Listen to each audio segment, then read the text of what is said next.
103 bayede nkosi yam.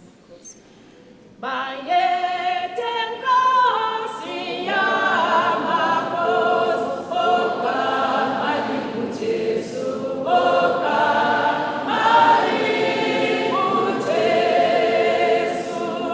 Letha nomqhele wobukhosi, nimthwese, nimthwese, nimthwese. Wona nithi Nkosi yakho konke, nine lukhohlwe cha, luthando olukhulu, luthando olukhulu, lokuveliwe lusanini. Nimthwese, nimthwese, nimthwese. Cele nithi Nkosi yakho konke, makuthi konke bezizwe baguqe phambi kwakhe, baguqe phambi kwakhe, bambonge bengabezila, bamthwese, bamthwese, bamthwese.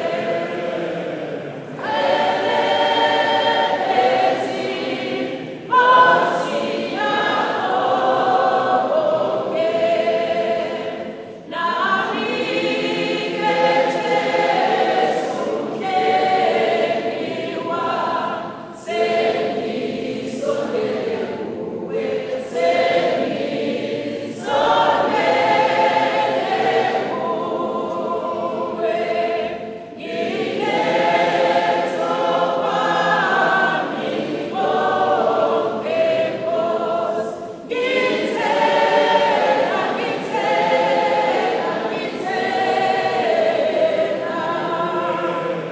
Kuwe ngithi Nkosi yakho konke.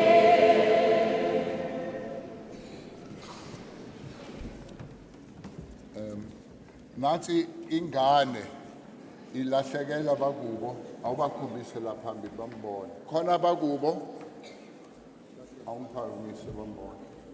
Ngiyacela ukuthi ingane anigadi baba abakubo awu akho umuntu yayivelela nje abayoqhamuka uzohlala ngapha phambili hlama banamahloni ekwazi bambomvu awuzibulele ngomthandazo mfowethu.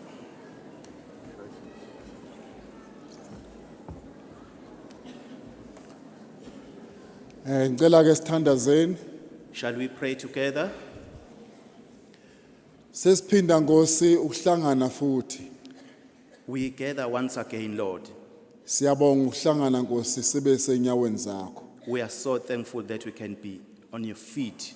sicela Nkosi uhlangane nathi We ask you, Lord, to be with us and unite with cela us. usibusise kulesi sikhathi Please bless us, Lord, during this time. nalesi sikhathi Nkosi sicela kube isikhathi sakho We ask you, Lord, that this time also becomes yours. amen. Amen.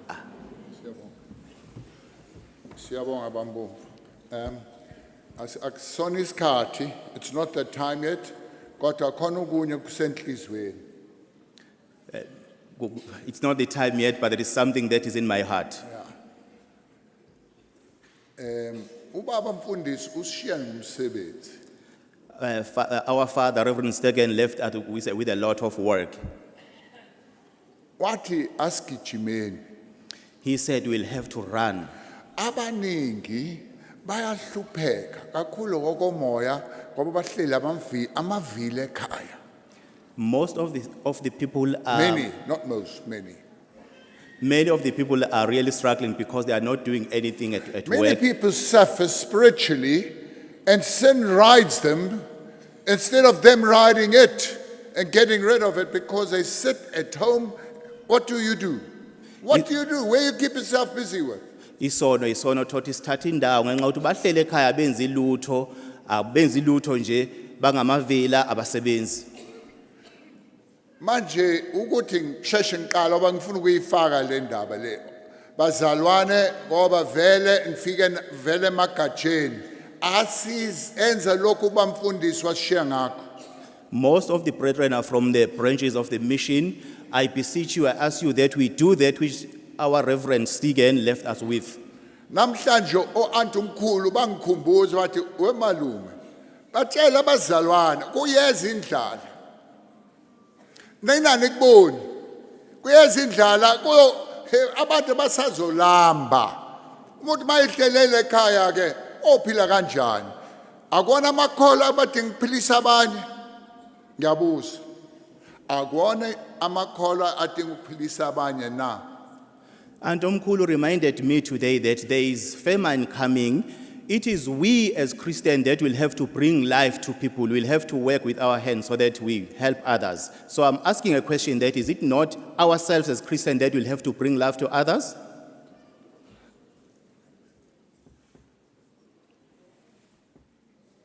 Asithi silinda kancane lokhu.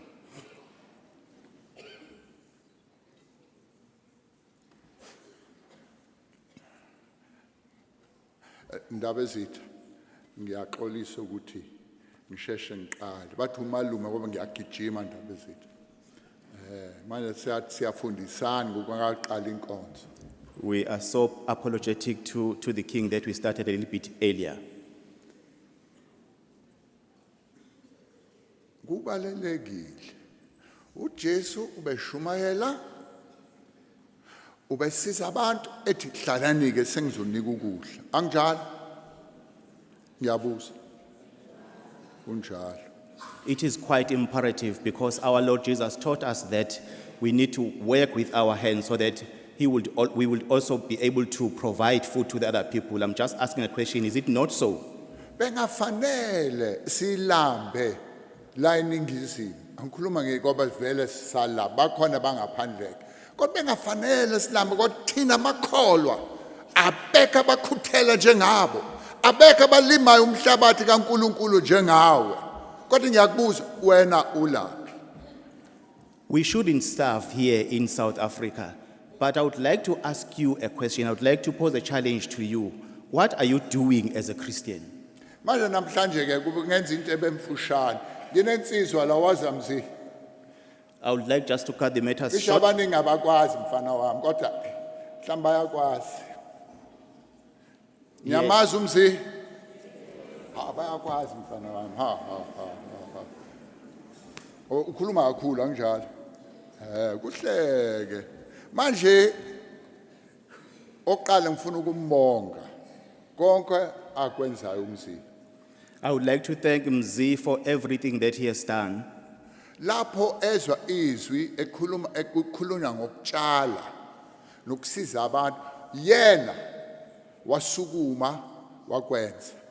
When he heard that we'll have to plan so that we'll be able to help other people and our neighbors, and he is the one who stood up and did it. Maniye ekoleni la ekoleni ndawo niye emzini yabantu ningabona ukuthi kutshalwa kanjani.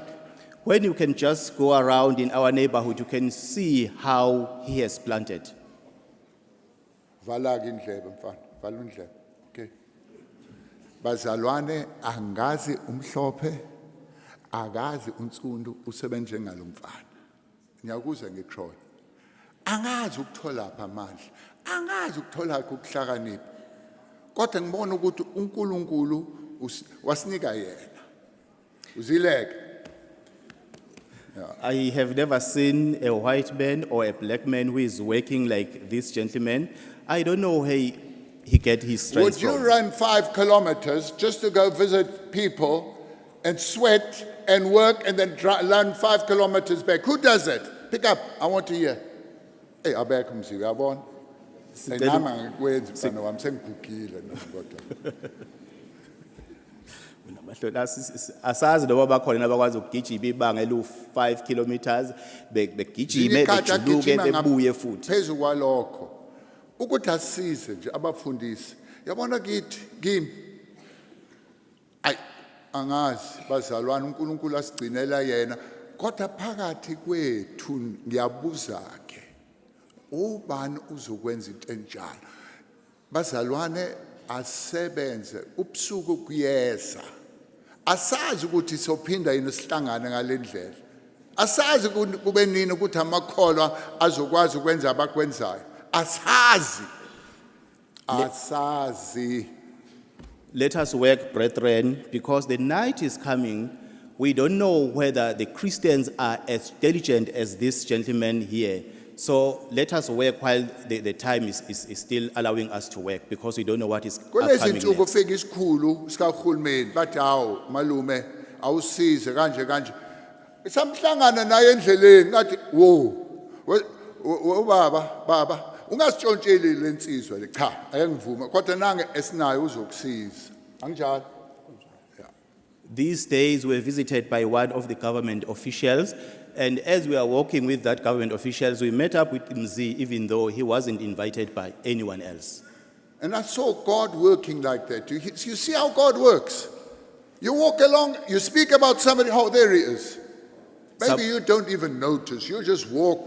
You don't even see when God speaks to you. No wonder you are blunt spiritually. Sabona indlela uNkulunkulu asebenza ngayo ngoba besingamemanga siyambona nanga uMzi sabona iyona indlela uNkulunkulu asebenza ngayo uthi usacabanga nje ngayo evele qhamuke. Yeah. Kumnandi. Manje besicela ke makukhona abathandayo. Hayi ukukhuluma ngomlomo qha ngeke ngikuvume. Ofuna ukusebenza ngezandla. Ufuna ukuthuthukisa indawo yakubo. Uyakini. Nampa amaphepha nanka alokho amatafula ngapha nangapha emva kwenkonzo ngoba sobe nenkonzo embili namhlanje nihamba nibhala amagama enu igama isibongo futhi la singathinta khona uhlamba ngasho ukuthi uvela endaweni ethize. After the service, we would like to request the brethren that they write their names on the papers that are put on the table on both sides. You will have to write your name, your surname, and your contact number, and also the community where you come from. Njengomgqibelo nje maNkulunkulu esigcinile siye Clarish. Bakhona bacelile bathi nani sizeni sathi kulungile sofika umgqibelo umzi uzofika unifundise ukwenza kanjani umbhede utshalwa kanjani imbewu utransplantwa kanjani ukuthi umuntu nasekhaya abe nempahla nasekhaya ukutshalwa. For example, on Saturday, we're going to go to Clarish in Pietermaritzburg, and we're going to go together with Mzi, and he's the one who is going to teach people how to plant, how to germinate seed, things like those. So emva kwenkonzo uzobe khona mhlambe ngapha mawukhona ufuna ukukhuluma naye hayi eka kwenza umsebenzi wakho cha ngeke asenze umsebenzi wakho wena uzoyisebenzela angakhomba indlela uthi nakhokhe nakho hamba kanje hamba ke ufuna isibusiso sikaNkulunkulu awuphakela abanye. He is not going to take your work. He is going to teach you how to do it. So he's going to attend to you after the service. If you'd like to receive the blessing from the Lord, we'll have to help the others as well. Ufuna ukukhuluma mfana ushana kodwa mfana. Okay.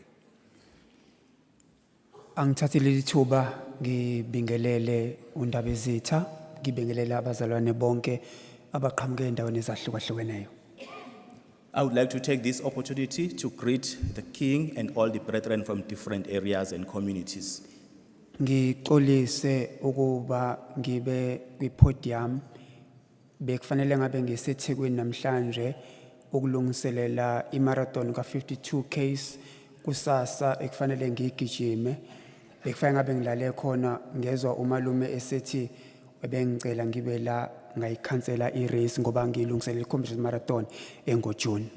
I'm so apologetic that I'm standing here on the podium. I'm actually supposed to be in Durban in order to prepare for the Comrades Marathon that is going to be in June, but I decided to come over here because Malume requested me to come.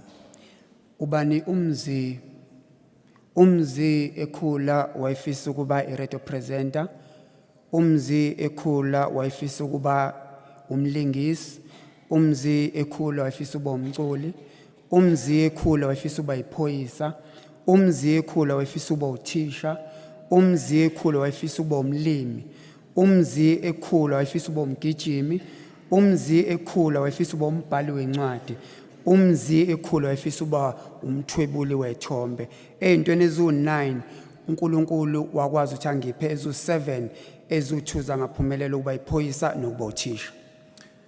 Who is Mzi?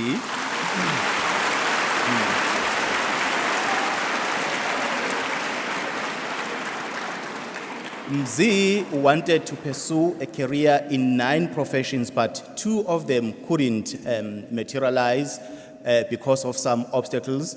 He wanted to be a teacher, a poet, person who is doing art and lot of other things, but 7 of them materialized, but 2 of them didn't materialize because of some obstacles. Umalume ungicele ngo-2023 ukuba ngizolekelela ngendaba yokufundisa ezolimo, kanti bengiqale ngo-2022 ukuba ngizenze.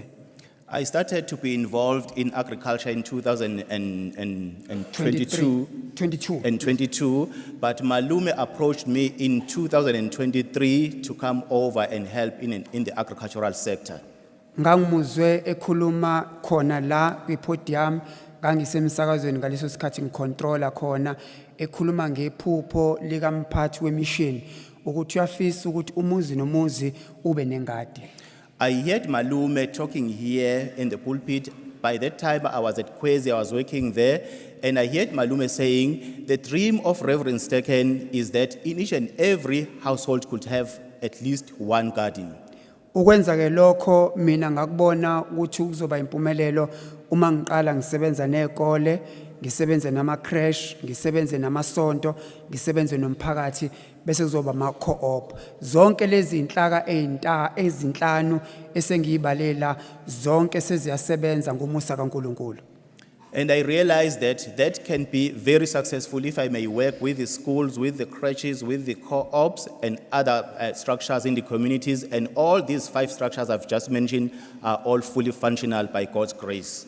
Ukunika i-report back nginekole engaphezulu kuka-20 engenza nabo ingadi, nginama crash angaphezulu kwama5 engenza nabo ingadi.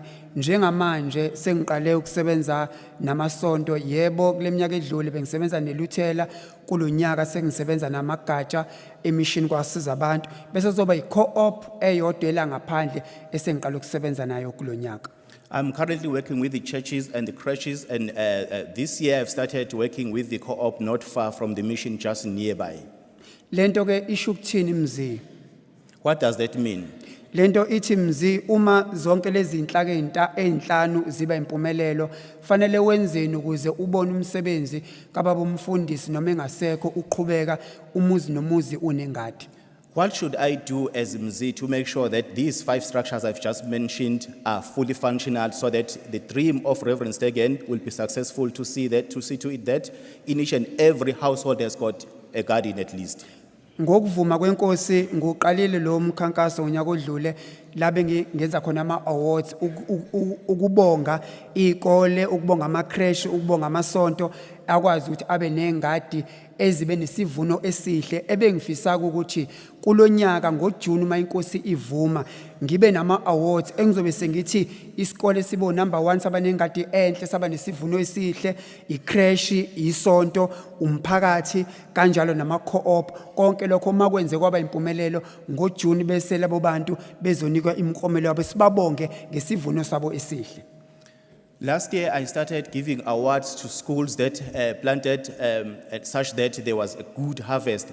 And in June, I'm looking to it that if there is any crèche or a school that has planted such that it yielded a very good harvest, then we are going to award them.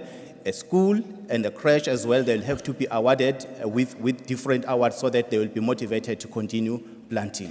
Sengiphetha ngithanda kakhulu ukubonga kwinkampani eMseni Farming, ngibonge kwabasebhonle, ngibonge imission ngoba ama awards lawa engwenza unyaka nonyaka, ama Teachers Awards asephenduke kulonyaka azoba Agricultural and Teachers Awards ngaphandle kwemission ngabe lama awards awayona impumelelo. I would also like to take this opportunity to thank the sponsors, that's Mseni, Bonle, and Akwele, because the award initiative wouldn't be successful without them. Kunekoleke ngoba uma utshala nezingane lokhu kudla engikutshala nezingane ezikoleni senza izingadi yilokho kudla abakuthatha bakuyise ekitchen kuedwe kulaba abasuke vele belekelela ikhishi ukuthi abantwana badle okwenza ukuthi noma kuthiwa mhlambe ke sekuthengiwe ukudla ngokwesikole kodwa lezi lokhu kudla sikutshala ezikoleni kuphinde kubasiza abantwana kudla isikole sonke ngenxa yomsebenzi wemission yakwasizabantu. I am so thankful to the mission for what they have done for me because that food which they get from their harvest adds to the nutrition program that is in different schools. So it adds value because without the mission we wouldn't have been successful to do that. Ngiyabonga malume ngenxa yokuthi abantwana mangisebenza nabo ezikoleni njengade usho kodwa bengafisi ukuthi ukuveza isikhathi ngaba ngebhasekile noma ngigijime kodwa kumina ngisuke ngishaya inyoni ezimbili ngetshela lodwa ngifike nama seedlings akho ngigijime ngiye ezikoleni ngiyotshala ukuthi ke kune tournament ezobekwe ye netball izikole ezu6 esoqala ngazo kulezi ezu20 ukuthi ibholle iyona ezichasile ngenzela ngenzela ukuthi abantwana uma sitshala nabo bakujabulela siphinde sidlaleni futhi imission yakwasizabantu izoba ama host kanti ibholle izobe yabachasi be netball amantombazane odwa azobe edlala i-tournament yokuqala ngibonga izingane esitshala nazo ezikoleni uNkulunkulu anibusise ngiyabonga kakhulu malume. We are so thankful.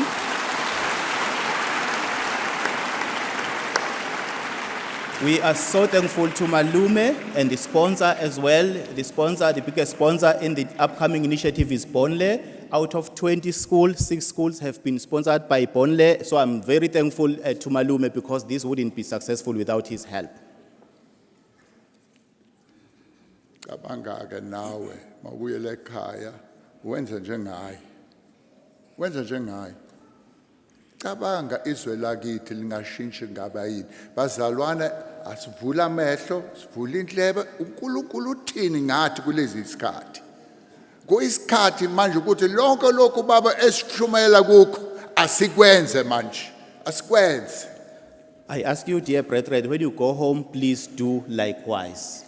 Our father, Reverend Stegen, has been teaching us so many things in the previous years.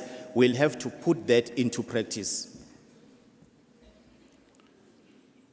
Ngakho ke mawukhona ukufuna ukwazi thintana nomzimzi ngiyabonga ukuthi ungabengazi ukuthi uzogijima mfana wami kodwa hayi uNkulunkulu okusiza mhlawumbe one day uzophuma phambili sikufisela lokho.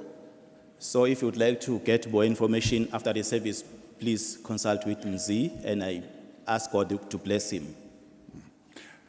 All right. So qala ke sinenkonzo ezimbili namhlanje so kuzodinga ukuthi nibekezele. Today we have got 2 different services, so for that reason I would like you to be patient. Khona inkonzo yesidlo We have got the Holy Communion, and then emva kwalokho sisazobona ifilimi kubamfundisi bekhuluma ngayo entambama. after that we are going to watch the film that was hosted by Reverend Stegen, so we gotta watch that So after we'll see that. that film. So we'll start with the first part. Sizoqala ngengxenye yokuqala yesidlo. Let's pray.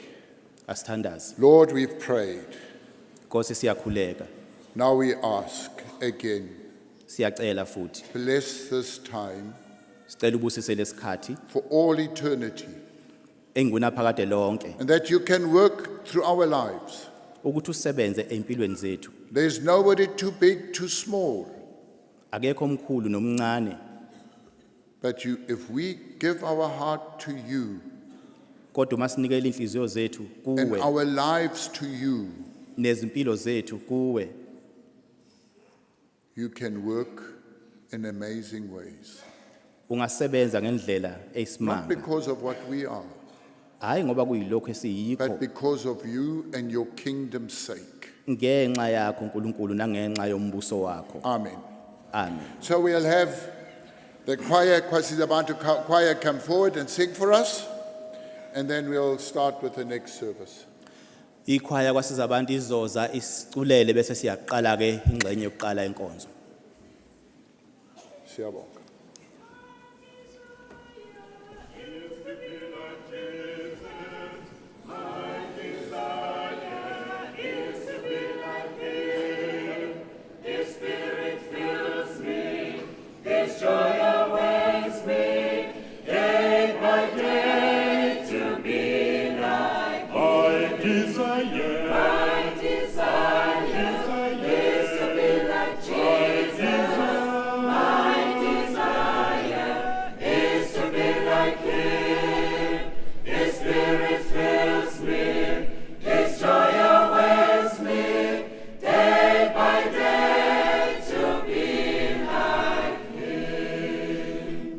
Izucula amaculo ke abe mabili elokuqala ngelesingisi la sicula khona amazwi inkosi uJesu Kristu ethi ngisinkwa sokuphila esize emhlabeni uba abantu badle sona baphile kulesi sinkwa lesi kanti baphuze negazi lami kuze baphile umuntu wenze njalo ngiyumvusa mina ngomuhla kuphela lesi sinkwa singuJesu Kristu sehle ezulwini uba sibasize abantu sibalekelele ngaso sonke isikhathi ngisinkwa sokuphila uma umuntu edla lesi sinkwa lesi noma ephila lapha emhlabeni uyothi mayidlula edlulela kwelizayo afice futhi aphile ngoba ngisinkwa sokuphila ngakho ke siyafakaza sithi yebo Nkosi Jesu nguwe oyisinkwa sokuphila nguwe ongumsindisi wethu siyolandela wena ngaso sonke isikhathi bese ke siyogcina ke lapha ngelesizulu uJesu wamemeza. Choir will sing two songs, an English song and a Zulu song. The Zulu song we sing that the Lord Jesus cried out in a loud voice, saying, Father, into thy hands I commit my spirit. And the earth shook, the rocks were split, and the people who looked on said, Indeed, this is the Son of God.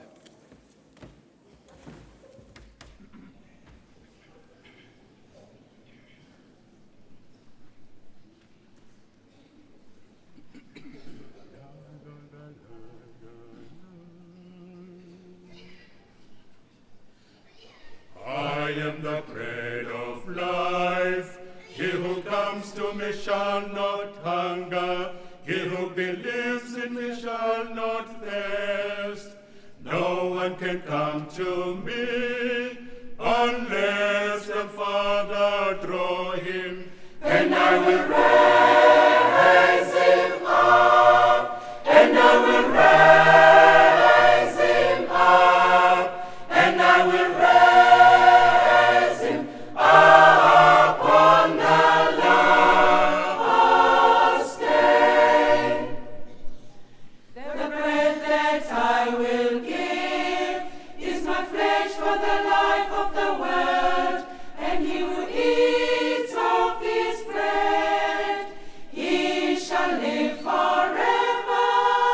He shall live forever, and I will raise him up, and I will raise him up, and I will raise him up on the last day. Unless you eat of the flesh of the Son of Man, and drink of his blood, and drink of his blood, you shall not have life within you. And I will raise him up, and I will raise him up, and I will raise him up on the last day. I am the resurrection, I am the life. He who believes in me, even if he die, he shall live forever. And I will raise him up, and I will raise him up,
Thank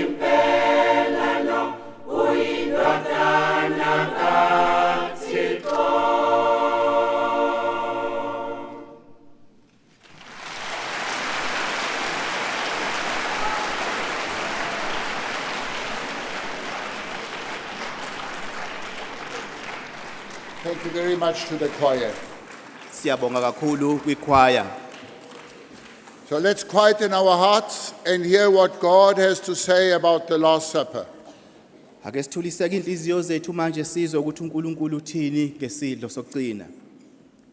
We read out of 1 Corinthians chapter 11 from verse 23. Sizofunda incwadi yokuqala yabaseKorinte isahluko se-11 sizofunda khona uverse 23. From 23, and we'll start reading. 1 Corinthians chapter 11, verse 23. Incwadi yokuqala ngokuloba komphostoli uPaul elobela ibandla laseKorinte isahluko se-11 sofunda ivesi This is a very, very important occasion. Lokuhlangana kuhlangana okubaleke ngendlela esimanga. It's a very important duty of every Christian. Kumsebenzi obalekile walona lo umKristu. And that's why we thank God that we can remind ourselves that we can be one and partakers of the Lord Jesus Christ. Ingakho simbonga kakhulu uNkulunkulu ukuthi singaba munye ekutheni sihlanganyele nenkosi yethu uJesu Kristu. If we want God to work, then we've got to be one. Uma sifuna ukuthi uNkulunkulu asebenze kumele sibe munye. Let's read. Verse 23. For I received from the Lord what I also delivered to you, that the Lord Jesus, on the night when he was betrayed, he took bread. Verse 23. Ngokuba ngakwamukela enkosini lokho engiwakedlulisela kini ukuthi inkosi uJesu ngobusuku eyakhashelwa ngabo yathabatha isinkwa. And when he had given thanks, he broke it and said, "This is my body, which is broken for you. Do this in remembrance of me." Yabonga yasihlephula yathi lokhu kungumzimba wami ohleshulelwe nina kwenzeni lokhu kuba ningikhumbule. And in the same way, he also took the cup after the supper, saying, "This cup is a new covenant in my blood. Do this as often as you drink it in remembrance of me." Kanjalo yathabatha nendebe emumva kokudla kwakusihlwa yathi le ndebe izivumelwane esisha egazini lami kwenzeni lokhu ngezikhathi zonke eniphuza ngazo ukuba ningikhumbule. For as often as you eat this bread and drink the cup, you proclaim the Lord's death until he comes. Ngokuba ngaso sonke isikhathi lapho nidla lesisinkwa niphuza lendebe nimemezela ukufa kwenkosi ize ibuye. Now the Lord says we do this in remembrance of him, knowing and believing everything he did for us. Inkosi uJesu ithi asikwenze lokuze simkhumbule kodwa futhi azi kahle kamhlophe ngakho konke asenzele khona. So remember what he has done for you, that he was broken, that he had to die. And that's why it says, now you remember him in this. Ngaleyo ndlela ke asikhumbule lokho asenzele khona ngoba yena wachotshozwa walinyazwa ngaleyo ndlela simkhumbule ngalokho asenzele khona uma senza lokho. That's the first part, Ingxenye leyo yokuqala which is important. kodwa ibalekile. But also the second part is as important. Nengxenye yesibili futhi nayo ibalekile ngokunjalo. Verse 27. Ivesi Whoever lamashumi therefore eats the bread or drinks the cup of the Lord and in an unworthy manner will be guilty concerning the body and the blood of the Lord. Ngiyaxolisa ivesi lamashumi amabili nesikhombisa. Ngakho ke lowo odla lesisikwa aphuze indebe yenkosi engafanele unecala kuwo umzimba negazi lenkosi. You hear that? Siyakuzwa lokho na? You would be guilty. Uyoba necala. Think of it. Maybe you say, you don't feel, you just let it go past. No. Remember, it'll catch up with you. uyoba necala ungakwenzi ngendlela engafanele ngoba uma ukwenza ngenxa ukuthi mhlawumbe umuntu ofundele kakhulu ezeBhayibheli uyoba necala uma ukwenza ngendlela engafanele. Verse 28, let a person examine himself then, and so eat of the bread and drink the cup. Ivesi lamashumi amabili nesishiyagalombili kepha umuntu makazihlole yena bese edla lesi sinkwa aphuze le ndebe. You had time, you were told, you knew by God's grace. So you had time to examine yourself. Oh, for that person that didn't do it. Oh, for the time that you lost. It's time to turn to the Lord with all your heart. Sibe nesikhathi besazi ukuthi kuzoba khona lenkonzo siyile nasemakhaya kodwa ukhumbule lokhu ukuthi uma ukwenza ngendlela engafanele uzoba necala egazini lenkosi And nasemzimbeni may I wenkosi. add this. Ngicela ukunezela It ngalokhu. shouldn't be just for this day, for this time. Our life must be like that all the time. All the time that we cleanse and purify ourselves, examine ourselves. It's a must in our lives. Akungabi nje usuku lwanamhlanje kuphela ukuzihlanza komuntu ukuveza izinto azilethe kukhanye nazihlamba zingcwelise kuyinto kumele siyenze insuku zonke zempilo yethu. Abanye bayaphapha ngoba manje sesenza lokho angikwenza hayi uyayilahla umkhonto ulahla ngempela akona ukholwa lokho ukholwa kwangempela hayi ngiyayilungisa indaba yami noma nini. The real faith is to cleanse your life every time, not only if there will be Holy Communion. Verse 29, for everyone who eats and drinks without discerning the body eats and drinks on himself. Uverse 29 ngokuba odla aphuze uzidlela aziphuzele icala uma engawahlukanisi umzimba He wenkosi. drinks judgment on himself. Verse 30, that is why many of you are weak and ill, and some have died. Ngenxa lokho abaningi phakathi kwenu babuthakathaka bayagula nabaningi sebafa. Verse 31, but if we judged ourselves truly, we would not be judged. Uverse 31 kepha uma sizehlulela thina ngeke sahlulelwe. Verse 32, but when we are judged by the Lord, we are disciplined, so that we may not be condemned along with the world. Uverse 32 kepha ngokwehlulelwa inkosi siyayalwa ukuze singalahlwa kanye nezwe. But this afternoon we heard Reverend Stegen say how we can praise and thank God for this time, for his love towards us, that we can even partake this. We should do it also with thankful hearts on the other side. Namhlanje ntambama sizwile ngoba umfundisi eshumayela ukuthi simelwe ukuthi sibe nothando nalowo wasithanda kangaka. That's why asihlole. Kade sithi sithola ithuba yokuhlola. Uzohlala manje uhlola. Kodwa ubusisekile owakwenza wafica lesi sikhathi ezwe ukuthi hayi ngilungele. For that reason, we'll have to do an introspection to examine ourselves. But blessed are those who utilized an opportunity. The word says that we are many and we partake of one bread. Meaning, simunye bazalwane, we are one. One as a church, one as Christians. Think of our Heavenly Father when He sees that we are one. Then you drink it worthily.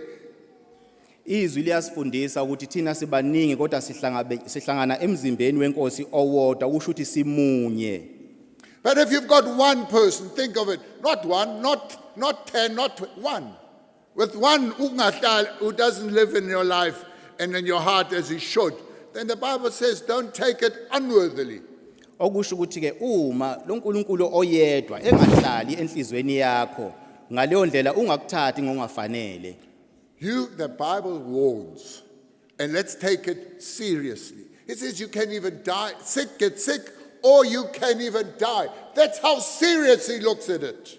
Le ndaba indaba ebaleke kakhulu ebucayi futhi liyasifundisa iBhayibheli ukuthi singakuthathi ngongafanele ngoba uma senza ngaleyo ndlela abanye beze begule bebebuthakathaka abanye beze befe okusho So ukuthi by ibucayi. partaking of it, we're showing the others and the world we are one with each other. And our Heavenly Father I hope He ticks it over your life. Okusho ukuthi liyasifundisa ke iBhayibheli ukuthi uma sikwenza kuchaza ukuthi siyahlanganyela noma sibaningi kodwa siyahlanganyela emzimbeni wenkosi. Liyasifundisa iBhayibheli uma sikwenza ngendlela ekahle uNkulunkulu ushaya uphawu uyamaka lapho. But you stir up God's wrath. If there are people and a person, doesn't matter. It's easy to point to others. You easy point to others. Oh, that person. Oh, that person. Forget that person. What about your own life? Okusho ukuthi asingaqalaza umakhelwane asingabheki umuntu ohlele eduze kwethu kulula ukuthi sikhombe umunye umuntu asizibheke thina sibheke yethu impilo uqobo. God gets angry. Think of it. He gets angry if we partake of this bread and it does not show like that in our lives that we are one. Kuyamcanula uNkulunkulu uma sikwenza ngendlela engafanele kumenzela ukuthi ebe nolaka uma sikwenza singakhombisi ukuthi Run, simunye. make right. Use the opportunity, run, make right. Before that, leave it. Leave it. Otherwise, you maybe experience things which you never thought would happen to you. Ngaleyo ndlela sisebenzisa ithuba sihlanze impilo yethu kodwa uma sikwenza ngokungafanele uyizwela usuzwa izinto ezingajwayelekile ezenzeka empilweni yakho. The cup representing the blood of our Lord Jesus Christ, saying we have been cleansed by the blood of the Lamb. That signifies it. Leyo nkomishi imele igazi lenkosi uJesu okusho ukuthi sihlanziwe ngegazi lewundlu. And the Lord warns, we mustn't partake of His holy cup and then drink of the cup of demons, of wrong, of evil. There's a separation. Inkosi yasixwayisa la ukuthi singayithathi lenkomishi emele igazi layo uma sibuye sibe nokuhlanganyela nezinto ezimbi namadimoni sezinto engafanele. And if you drink the cup of demons, if you drink the cup of ancestral spirits, the Bible says you cannot partake of God's cup. Okusho ukuthi uma usewumuntu ohlanganyela nezinto lezi zamadlozi nezinto zemimoya emibi uNkulunkulu uyasixwayisa ukuthi ungahlanganyeli egazini lakhe enkomishini If yakhe. it's so, before you get home, make it right. You still have an opportunity. Before you go home, make those things right.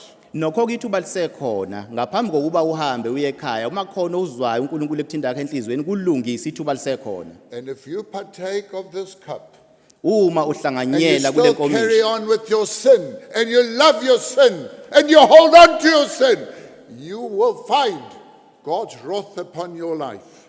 uma uhlanganyela kule nkomishi kodwa usaqhubeka nesono sakho uyusithanda isono sakho usahlanganyela naso uzohlangana nolaka likaNkulunkulu empilweni yakho. Ungcono uyidlulise. Ungcono uthi hayi ngoba nginje ungakhohlisi uthi uyakhohlisa uthi cha. Ungcono uyibeke obalo. Nginje ungcono mhlawumbe okuzayo maNkulunkulu egcinile. Kodwa ungalindi ukuzayo. Kusasa nje ulungisile indaba yakho. The best thing to do is just to let the cup go if you know that there are things that are not right in your life. But you still have an opportunity to make your life right because we'll never know whether tomorrow will come. You'll have to make your life right with haste. God says, I put two things in front of you, uNkulunkulu uthi ngibeka into ezimbili phambi a kwakho. blessing and a curse. Isibusiso You isiqalekiso. find that in Deuteronomy. Kukhona encwadini Now, if you kaDeuteronomy. drink worthily of this cup, it is with gladness and with blessing you can do it. Think of it. What a blessing. A joy should fill your heart. Say, oh God, thank you for what you've done for me. Uma uyiphuza lenkomishi emele igazi likaJesu ngokufanele uyayizwela isibusiso sikaNkulunkulu empilweni yakho nawe uzojabula uthi uyabonga uNkulunkulu ngalokho ongenzele khona. We find ourselves before the Lord. Sizithola siphambi kaNkulunkulu. Do it worthily. Asikwenze ke ngokufanele. And if you are worthy of it, then do it with joy and thanksgiving for what Christ has done for us. Uma uzizwela enhlizweni yakho ukuthi ufanele ukhiphile ngokumele ukukhiphe kwenzeke lokho ngenjabulo ngalokho Bazalwane, uyambonga uNkulunkulu. asazi usuku lakusasa ukuzosilethela kuphi ukuthi sisazohlangana noma wena uzobe khona noma mina asazi. Asisebenzise ithuba lethu nanke ngikuthandayo usebenzisa ithuba lakho mawubona ukuthi hayi ngiyafeyila hayi akusho lutho ungaphasa kusasa. Dear brethren, let us make use of an opportunity because we don't know whether we are going to meet tomorrow. Let us make the hay while the sun shines. uNkulunkulu asiza benathi. May the Lord be with us. So I'll call forward for those that will help us. Ubaba kusezobiza amagama laba abazosilekelela. Nico Bosman, Dirk Kombrink, Peter Dahl, Martus David. Can you come and stand here, please, as I call you?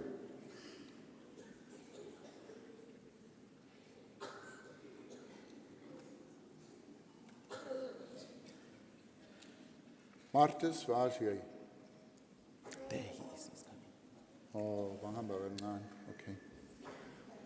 Baba Dube, Craig Engelbrecht, Ian Engelbrecht, Louis Engelbrecht, David Green, Kobus Greiling,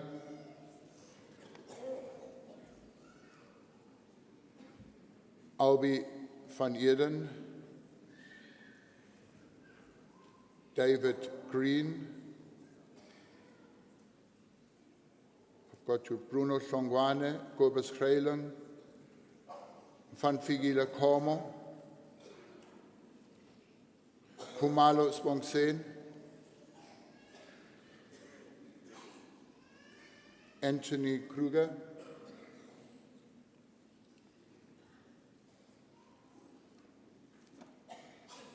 Linda Makabi, Mbuso Mbandra,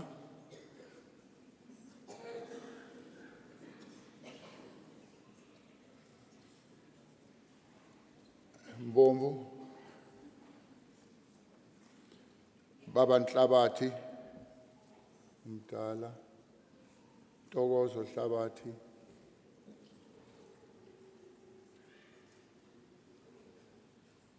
Marius Pretorius, Ben Rateve,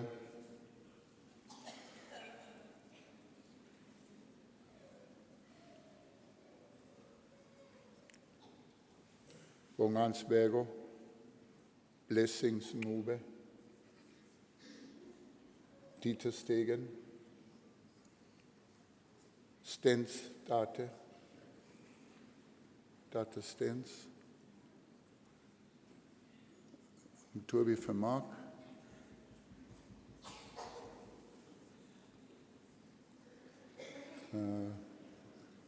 Wouter Vermark.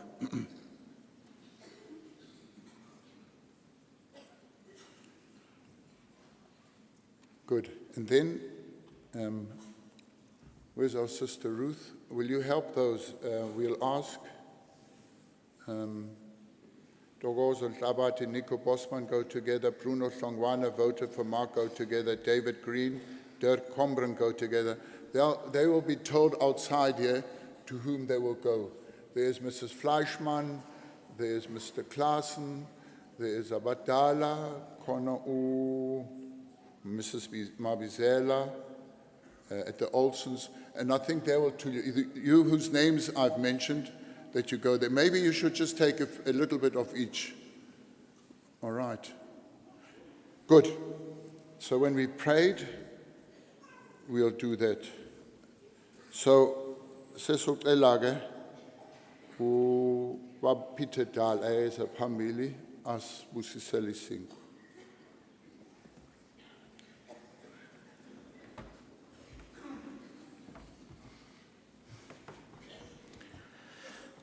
Our Heavenly Father, we come to Thee at this time in thankfulness. Baba wethu osezulwini siza kuwe ngalesikhathi ngokukubonga. This bread, Lord, that is broken is a token, Lord, of how you were broken in your body for us. Lesi sinkwa Nkosi esisihlephulayo sisivezela lokho ukuthi wahleshulwa achotshozwa kanjani ngenxa yethu. So that, Lord, we can remember that. Siyacela Nkosi ukuthi sikukhumbule njalo lokho. And that, Lord, as we partake, we will partake worthily and that we will honor thee in this, Lord. nokuthi uma sihlanganyela kuso sihlanganyele ngendlela efaneleyo ehlonipha wena nkulunkulu. We ask, Lord, all this for thy name's sake. Siyacela lokhu ngenxa yegama lakho. Amen. Thank you. For those that will be visiting the others, you must take of the cup along also. Right.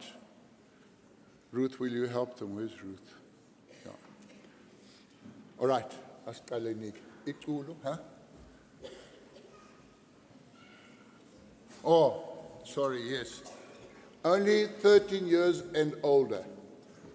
Thank you. It's written here, 13 years and older. If you're younger than that, you leave it. All right, please. So, abanonyaga 13 nangaphezulu bangakuthatha. Oh yeah.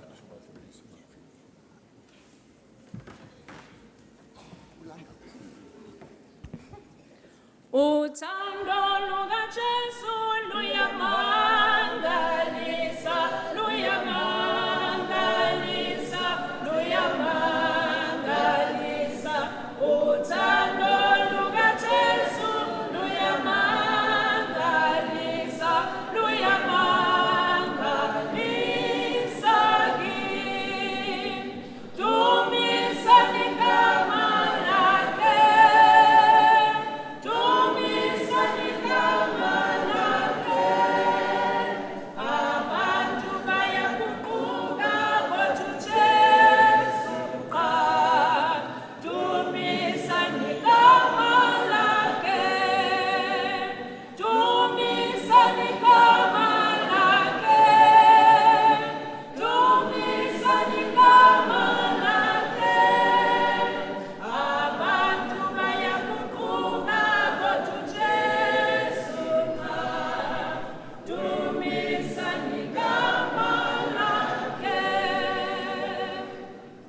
We're going to sing 136 Uthando luka Baba. 136 Uthando luka Baba. Uthando luka Baba lunje olwandebo lubanzi lujulile luyasenga lwafinyelela lwafinyelela kimi ngise sonweni sami alwaze langethula lwangisindisa Baba oh Baba ngiyabonga nange inhliziyo yami sengiyavuma ngithi ngizowethemba ngizowethemba njalo ngisesemhlabeni ngizokukhonza futhi khonza noYehova oh Baba ngiyabonga nange inhliziyo yami sengiyavuma ngithi ungusindisiwa. We're going to sing number 68, The Love of God is Greater Far. Number 68.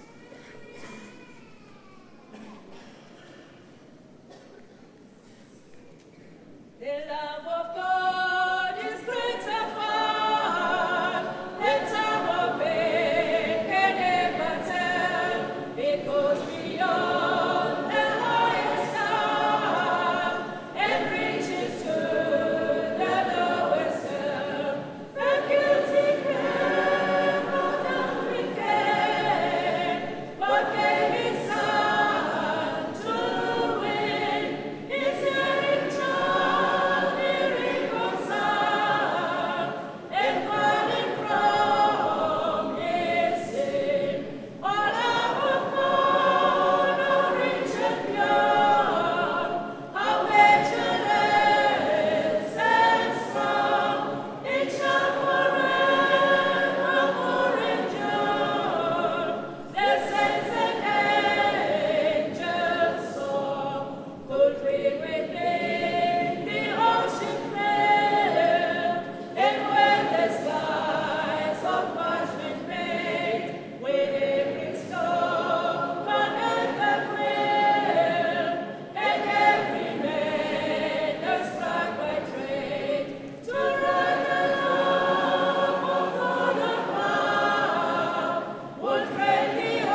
going to sing 122. Ngihlambulule mhlengi wami. 122. Ngihlambulule mhlengi wami khalisaka phakathi kwami bomilo angaliqa uphela sifiso nonya ngixolele moyeni wami ubokwe empilweni yami ngixolele moyeni wami ubokwe empilweni yami ngiyeke ukuthetha kwami ulimele izweni yami sibulale sibalekeze zono zami zonke uzisiphule sithinya singabe sisaminatha uzisiphule sithinya singabe sisaminatha wahlushwa nawe Nkosi yami ezakho zidlule zami waphathwa kabi emhlabeni wavuma nasekufeni ungenze ngithobelela ngingasiphindiseli qha ungenze ngithobelela ngingasiphindiseli qha. Sibonga kakhulu. Asiphinda sivala amehlo. Nkosi busisa nasisinkwa umzimba wakho umusa wakho. Amen.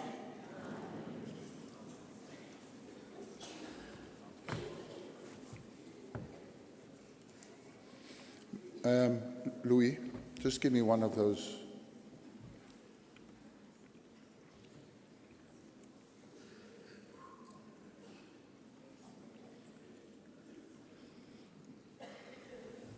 Manje senzo uthola isitsha, you get a plate like this or with the wine inside.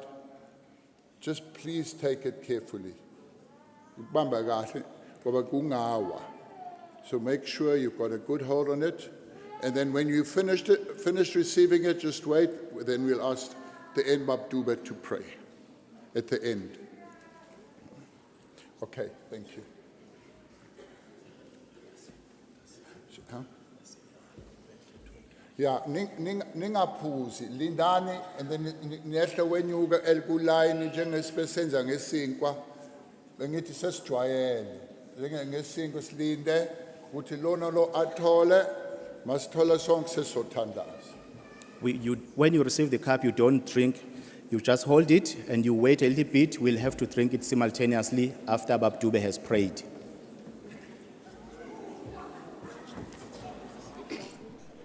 We're going to sing number 123, Igazi lemihlatshelo. 123.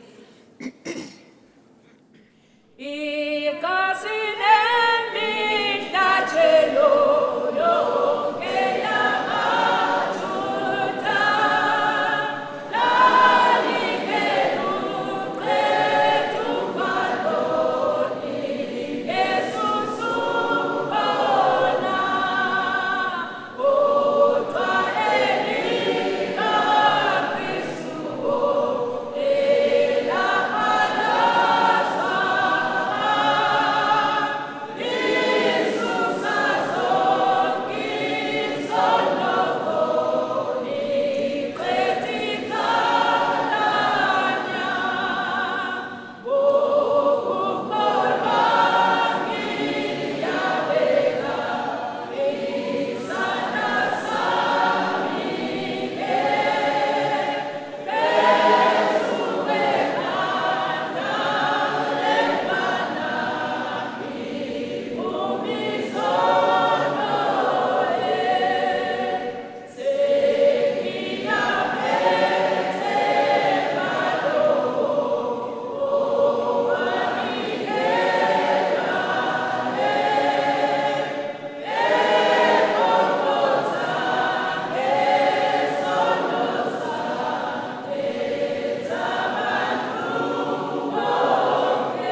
nechorus 182 eGolgotha yabethelwa imvana ngenxa yezono zethu. eGolgotha, eGolgotha,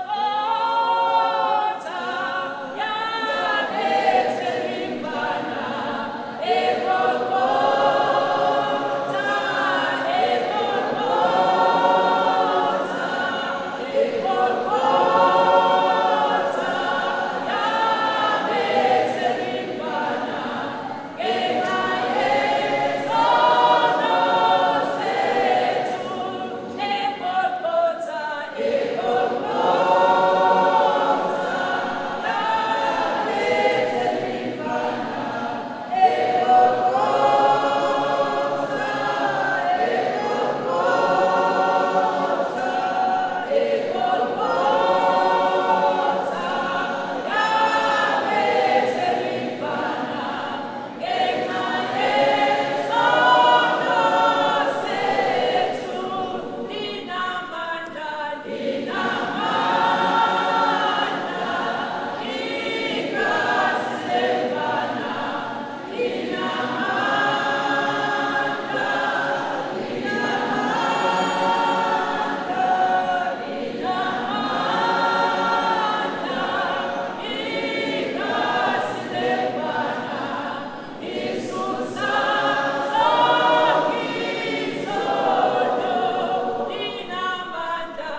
number 96, hlengiwe limnandi lelizwi, hlengiwe ngegazi lemvana, number 96.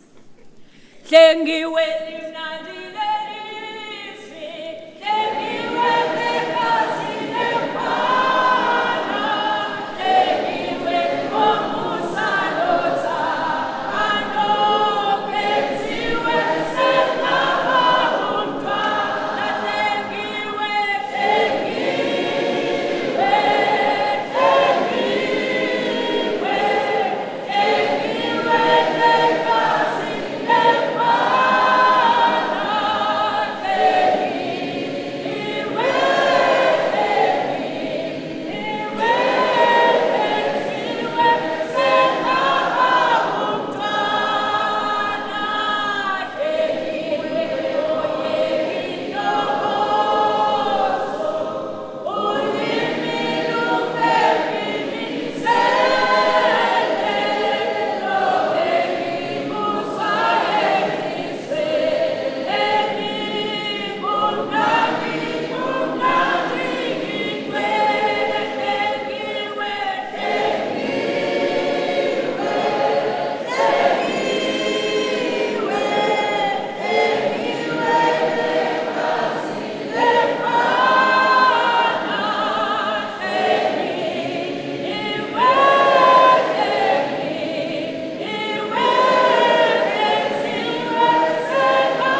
Shall we thank? Nkulunkulu masemukela lesisipho sisikhumbuza Nkosi lesisitsha sokufa kwakho esiphambanweni lapho kuchitheka igazi lakho. Lord, when we partake of this cup, we remember that gift where you gave of your own blood on the cross. Wahlupheka Nkosi ushawa khwifa ngamathe umukulwa wenziwa zonke izinto kodwa ngalokho Nkosi sikhumbuza lokho Nkosi uthi nathi sicela usibusisele lesisipho. Lord, we remember how they treated you, how they slapped you, how they threw you with stones, all the different things that they did to you, which you endured for our sake. And we thank you that through that we may partake of this blessing. Amen. Amen.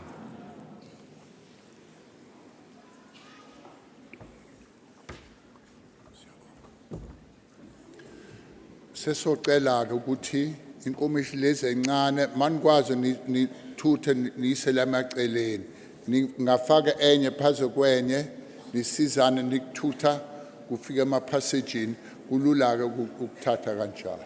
So if you can, the cups, just move them to the center of the or towards the passages that they easily can take them, please.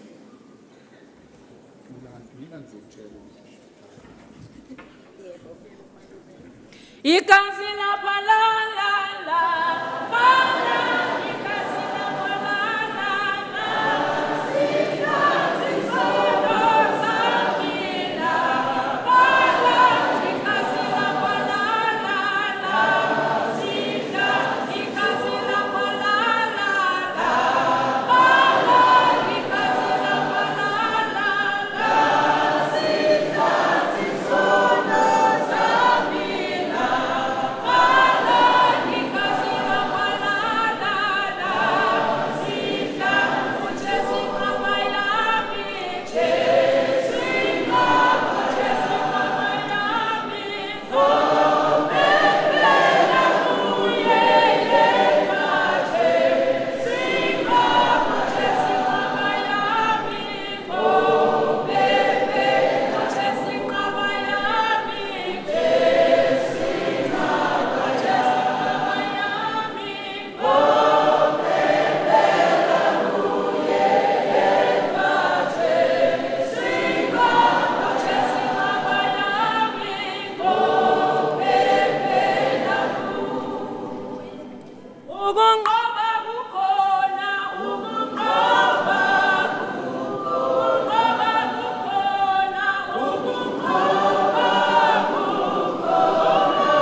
Thank you very much for all those that have helped.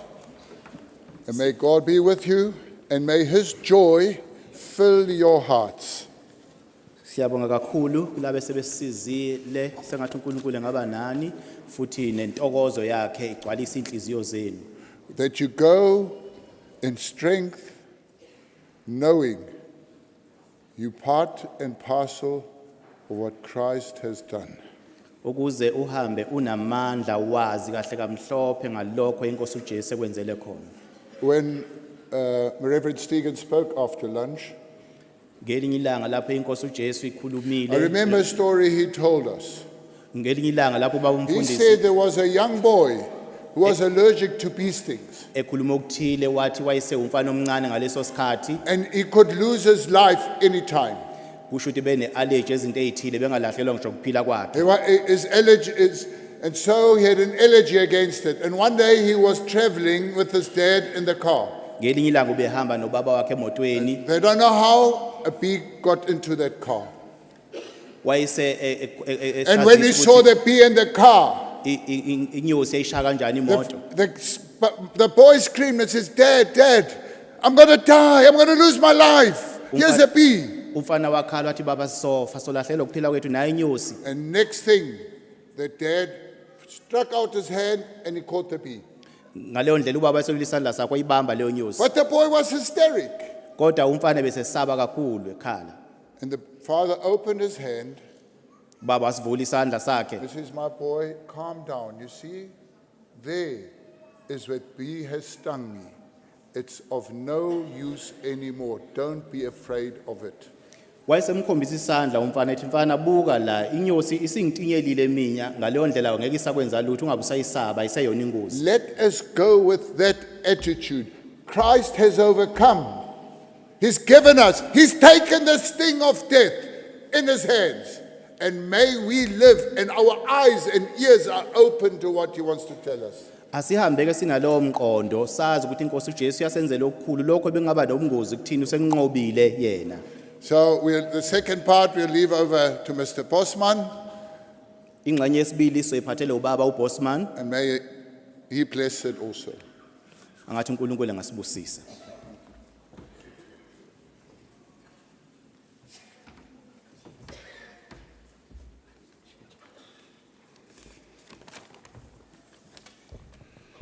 Bayede. bayede silo samahlubi. So we'll continue now with the second part of the program. Soqhubeka ke ngengxenye yesibili yohlelo lwethu We will be watching a film of the crucifixion of Jesus. lapho ke sobuka khona ifilm ibioskope ekhuluma ngokufa kwenkosi uJesu. But before we do that, just a few announcements for tomorrow. Kodwa singekadluleli kulokho ngicela silalele nje nazi izimemezelo zakusasa. Tomorrow will be a little bit different than normal. Kusasa kuzothi kwehluka ke kunalokho okujwayelekile. We have some very important visitors that will be with us, Lord willing. So the program will be a bit different. Kuzoba khona ke izicukuthwane nezikhulu ezihloniphekileyo ezobe zikhona kusasa zisivakashele uhlelo lwethu uzoluthanda kwehluka ke kunokujwayelekile. And we thank the Lord for what He's doing and for every person that He brings here. Siyambonga kakhulu uNkulunkulu ngalokho akwenzile nangabafikileyo bonke ukuthi babe khona phakathi kwethu. So we ask tomorrow that everyone is seated by 10:15, 10:15. Siyocela ukuthi ke mangenzeka bonke abantu abaze enkonzweni ngo10:10 babe sebela enkonzweni sebehlezi. So that we're already seated by 10:15, so I would suggest maybe 10 o'clock that we are here. Ukuze ke sikwazi ukuthi sibambe leso sikhathi ngo10:10 sibe sehleli bengaphakamisa mina ukuthi ngo10 nje sibe sesikhona sesihleli ukuze sikwazi ukuthi ngo10:15 kube seku right. The front door on my left here, entrance 2, will not be accessible. We won't use that entrance. Lomnyango ke ongapha number 2 uyobe ke ungasetshenziswa ke kusasa sobe singawusebenzisi thina. The entrance on our right, entrance 1, the first one here, will be used older people, people with special needs. Bese kuthi ke lo mnyango ongapha eqaleni nje la phansi uzosetshenziswa ke abadala bethu nalabo mhlamba abadinga usizo oluspecial. So the rest of us, if we could please use the entrances at the top, the back, the top there, but not these two front entrances. Bese kucelwa ke thina sonke esize enkonzweni basebenzise leminyango le nangale engemuva kodwa singayisebenzisi le engaphambili esesiyibalile. Then we ask, please, all the vehicles that's around the auditorium, if you could please remove your vehicle tonight after the service. Bese sicela ukuthi ke zonke imoto mhlambe kungenzeka ukuthi sisekhona la isapakile la eduze kwewall auditorium ukuthi ke zisuswe zona ukuze kusasa ekseni ngabikho moto. So that there are no vehicles parked around the auditorium from tonight. Ukuze ukuthi kusasa ekseni ingabikho imoto ezokwazi ukuthi itholakala ipakile. From 7 o'clock tomorrow morning, the residential roads below the auditorium, including the road to the cemetery and pavilion, will be closed. Kusho ukuthi ke kusuka ngo7 kusasa ekseni kwaqo loshona lezazi nepavilion ngale egroundini inayo izobe sivaliwe. Only service vehicles will be allowed on this road. Kuyovunyelwa kuphela izimoto lezi ezisebenzayo ezithutha ukudla kuphela izona ezobe zivunyelwa ukuthi zihambe. So if all those with service vehicles could please get a pass or a sticker at reception after the service. So cela ukuthi ke labo bazobe beshayela lezo imoto lezo ezisebenzayo basize bathole ama-sticker noma amaphepha athile azona nyathiselwa ukuze kubonakala ukuthi ngempela yibo abasebenzayo laba abavunyelwe. So those who need to be here, you know, if you have a specific task, reception hall, please go after the service and get your pass. Otherwise, you won't be able to drive on that road. Uma nawe kubona ukuthi ke isidingo sikhona ukuthi ngempela kudinga ukuthi ube kulezo imoto noma mhlambe lezo imoto ezobe zisebenza siyocela ukuthi nawe emva kwenkonzo ye-reception bakunikeze ke ithikithi lokuthi ngempela ungavunyelwa ukuthi ungene la. And then we ask the service vehicles also that come in just to drop off and continue with the vehicle, that they don't park here tomorrow as well. Bese kuba khona ke imoto lezi ezobe zithutha mhlambe abantu abadala kanjalo zofike zibadilize nje bese zidlula nazo singapaki la kungabikho imoto ezoba khona. Thank you. I hope that's clear. Ngiyacabanga ukuthi ke lokho ke kucacile. So tonight we'll see a film of the crucifixion of Jesus. Namhlanje ke sobona ifilm ekhuluma ngokufa kwenkosi uJesu. Allow me to just read 2 verses Ngiyacela ukuthi ningivumele ngifunde nje to amavesi think about it when we look at the film. ukuze sikwazi ukuba sicabange ngawo mangabe siyibuka le film lesoyibona njengamanje. In John 10, chapter 17, if you have Encwadini your Bibles, you can follow. encwadini ngokaJohane sahluko seshumi in verse 17. Verse 17. Verse 17 ilokho ke sokufunda la esingakwazi ukuthi ke mhlambe sibe sikubhekisisa. For this reason, the Father loves me, because I lay down my life so that I might take it back. Verse 17 ngalokho ke ubaba uyangithanda ngokuba ngidela ukuphila kwami ukuba ngibuye ngikuthathe. Verse 18, no one takes it from me, but I lay it down voluntarily. I am authorized and I have power to lay it down and to give it up. And I am authorized and have power to take it back. This commandment I have received from my Father. Verse 18 akakho ongamuka ukuphila kwami kodwa ngikudela ngokwami nginamandla okudela ukuphila kwami nginamandla okubuye futhi ngikuthathe lo myalo ngawamukela kuBaba. Just think of it. Jesus lays down his life at his own decision. Awucabange nje ngalokho uJesu Kristu wabeka phansi ukuphila kwakhe kusuka kuyena enhlizweni. He's not forced into it. Akekho umuntu He's not told that he has to do it. akekho umuntu omphoqile ukuthi akwenze lokho. He does it out of his own free will, Ukwenza lokho kusuka kuyena entandweni yakhe. knowing what he's letting himself into, Azi kahle kamhlophe ukuthi yini emhlalele. knowing he will suffer, Azi kahle ukuthi he will uzawuhlupheka. be rejected, Uzohlushwa he will be adelele. spat upon, Kubona abantu abazomkhafula ngamathe. knowing all